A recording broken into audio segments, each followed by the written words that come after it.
Hello, and a very, very warm welcome to Legendary Leaders, the podcast. My name is Cathleen O'Sullivan, and I'm the host of this show. And together with a wide range of legendary leaders and experts in the field of self-leadership and leadership of others, we are going to explore concepts and ideas that show you how you can move past potential fears, negative self-talk, constant self-doubts, and much, much more. And all of that in order to encourage you to become a legendary leader yourself. And that with more natural impact, influence, and real genuine inspiration. We want you to be you in capital letters, to be at your best far more often, and to show up in the most authentic way that feels almost easy. So are you ready for it? Well, welcome once again to Legendary Leaders, the podcast. Hello and welcome back to one of my solo episodes here on the Legendary Leaders podcast. And I'm delighted to have you back because we are going to stay in the space of space. However, we are also going to talk about productivity here today. And specifically, I want to talk to you about the productivity lie. Why doing less makes you actually a better leader. Now, I'm not talking about lying back, being on the sofa all day, not doing anything. No. But what I'm really talking about is less hassle, more impact, as cliche as it sounds. And as with all of my episodes, I'm speaking from my own experience. I never bring anything to the show that I can't relate to. Usually these are topics that I've experienced in a probably rather painful way, until I made those learnings, those connections, those realizations. And I am sharing them with you so you can tackle them more quickly and easily, or you're not going to run into those challenges at all, perhaps, whereby I would say they can be helpful because, as I said, they help us learn, they help us understand ourselves better and show up as a better leader. So what am I going to do here today? So I'm here to bust this big, fat myth that great leadership means doing more, hustling more hours, more meetings. And today we are calling nonsense BS on all of that. So this episode is about reclaiming your time, your energy, and your clarity too, and discovering why doing less actually makes you a better leader. So let's get into it. And first of all, I want to talk about the cultural addiction to busyness, one of my favorite topics that I just love to speak about. Let's be honest, we've been sold a story that the busier we are, the more important we must be. Your calendar is full, that you must be doing something right. But here's the truth. Busy is not a badge of honor. And I know I've been saying this before. It's truly a red flag. We've glorified burnout and we've confused motion with progress. And I've coached too many female leaders and male leaders as well who are absolutely fried, and yet they can't stop because they have created a real habit for them. And it's hard to step out of old, established, somewhat unhealthy habits. One woman I worked with, let's call her Sarah, was running a large digital team across 2 time zones. And she prided herself on being the first to log in and the last to log off. Sounds like me at some point. And her diary looked like a game of Tetris. And when we started working together, she said, I know I need to be more strategic, but I just don't have the time to think. But here's the kicker. The best leaders aren't the busiest ones.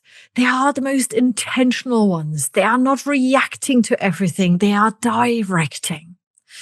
And I spoke to somebody again yesterday, a female leader in a fast-paced tech environment. And she said to me, I am someone who gets productive again in the evenings and even sometimes at the weekends. And yes, we can all make our choices when we want to work. So for all of those who say, well, if you work at the weekend, that's already unhealthy. Well, maybe sometimes on Fridays, I belong to this group. We log off early because we know the energy is really low.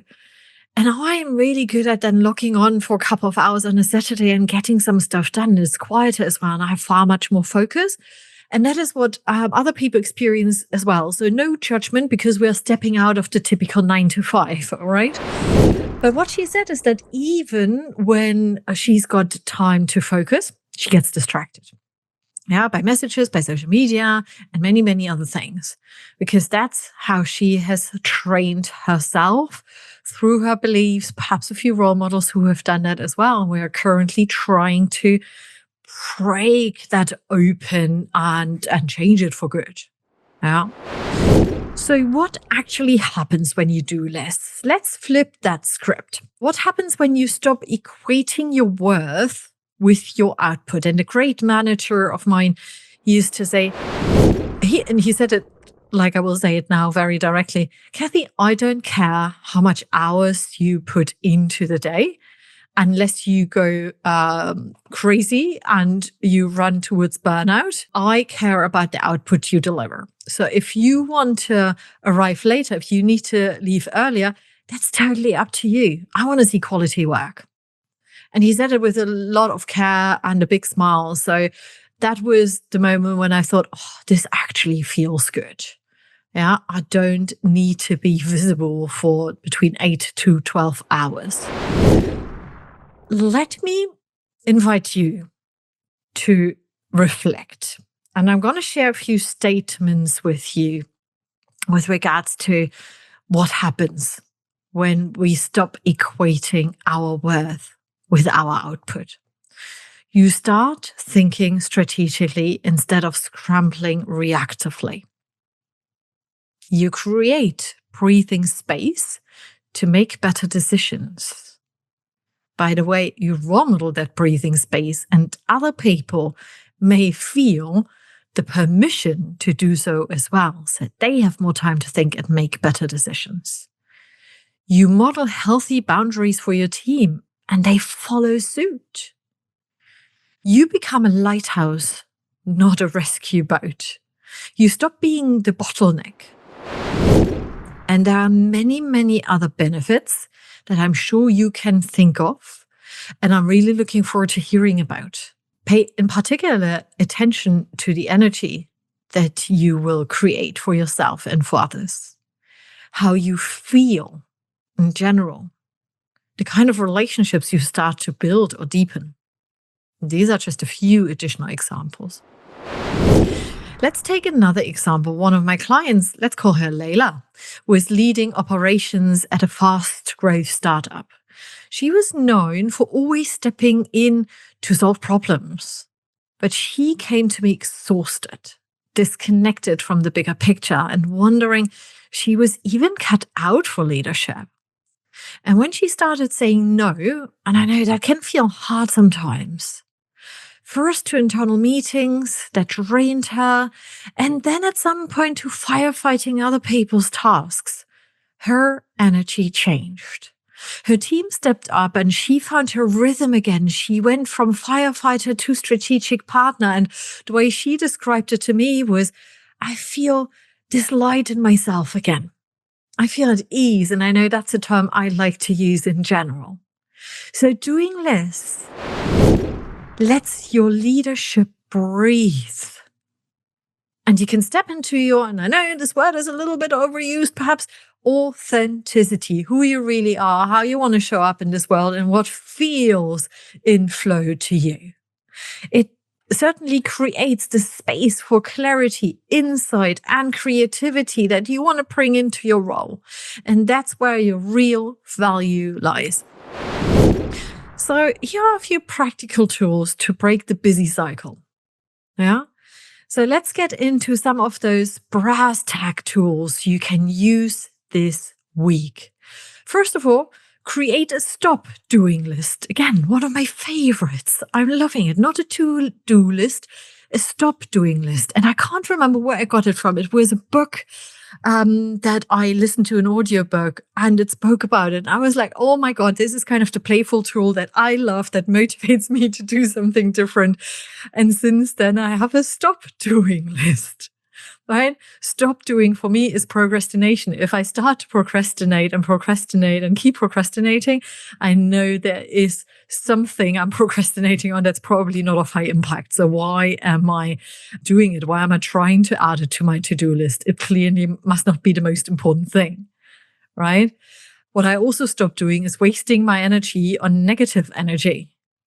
Yeah, I make more conscious choices of the work I'm doing, what I'm delegating, well, somewhat who I'm working with as well, and what is in my zone of genius and my sweet spot, so to say, with regards to the work I really love to do, and therefore I have a much more positive impact on as well.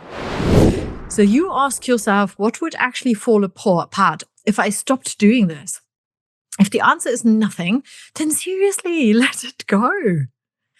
A client of mine, Julia, realized she was still personally proofreading every internal newsletter.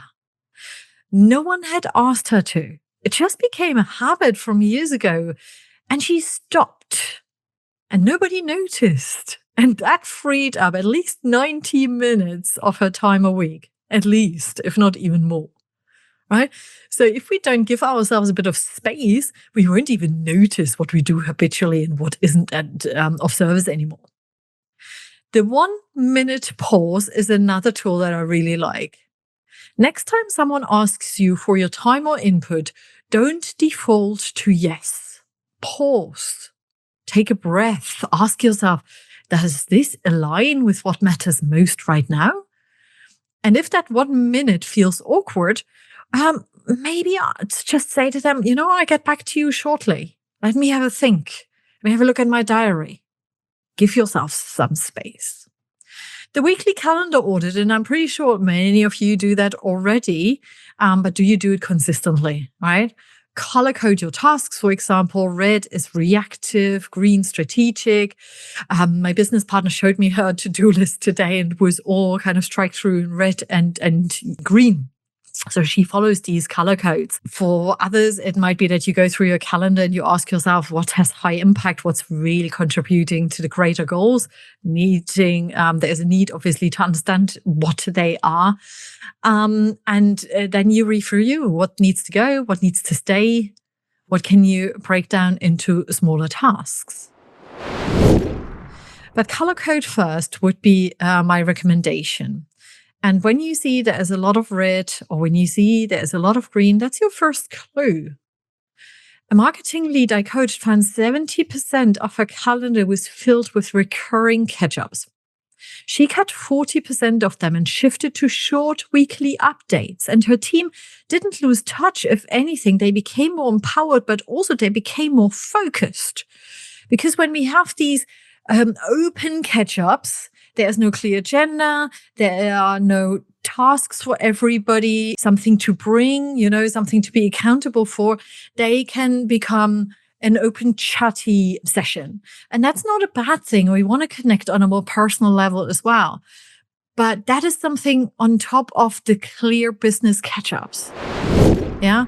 Or you have catch-ups and you make 5 to 10 minutes to focus on the personal matters as well. How are you doing? How was the holiday? These things are important, don't get me wrong. But if we shorten those meetings ever so slightly, then there will be more focus. And we will probably be more productive as well. And then be more natural and genuine around calling somebody off the cuff or, walking through the office if you're in an office-based environment, have a wander around and start a spontaneous chat. It's lovely to see you. How is everything going? Yeah. How is your little one? Whatever you want to ask. These are more of those personal, spontaneous moments. Delegate with real purpose. Every time I work with organizations on the topic of delegation, quite often people imply that they are very glad that they can get rid of certain tasks, right? Their desk is too busy anyway. And then I highlight, well, this workshop isn't about just getting rid of work and plonking it on somebody else's desk. This is about delegation with purpose. Yeah, it isn't about dumping tasks. It's about growing people. So assign ownership, not yours. Ask, what do you need from me to run with this? Yeah, that is the key. These small shifts, and there are many, many others, can compound. They can really contribute greatly to you having more time to think and becoming more productive. But by giving ownership to others, you will always have an opportunity to create a team that grows, that learns, that's more innovative, perhaps as well. You will feel more focused. Your team will step up and you'll have space to lead instead of chase. Now, does it all happen overnight? No, one step after the other. And that's why I'm inviting you to pick and choose one of those tools and experiment with it. Yeah, and I would highly recommend you choose a tool that you are not already using or applying. So, let's get real. If you've been caught in the busy trap, you're certainly not alone. As you could hear, I have been in the busy trap, and so have people who worked with me or who work with me currently. And often we get rewarded for it. And by the way, we educate others to get used to it. Oh, yeah, you reply always so quickly. And one of the managers I used to work with said to me once, I took more time to think, to prioritize the emails I have to respond to, which means I haven't gotten back to him within the next 5 minutes. He said to me, what's going on? What's happening? And I realized, I literally raised him that way, to be a little bit provocative / cheesy. Yeah, it's really time to evolve and to make some important changes here. You are certainly not lazy for slowing down. You are not unproductive for taking space. You are powerful, strategic, and clear when you decide to be. The leaders I admire most and I look up to, they have space in their calendars. They don't fill every crack with noise.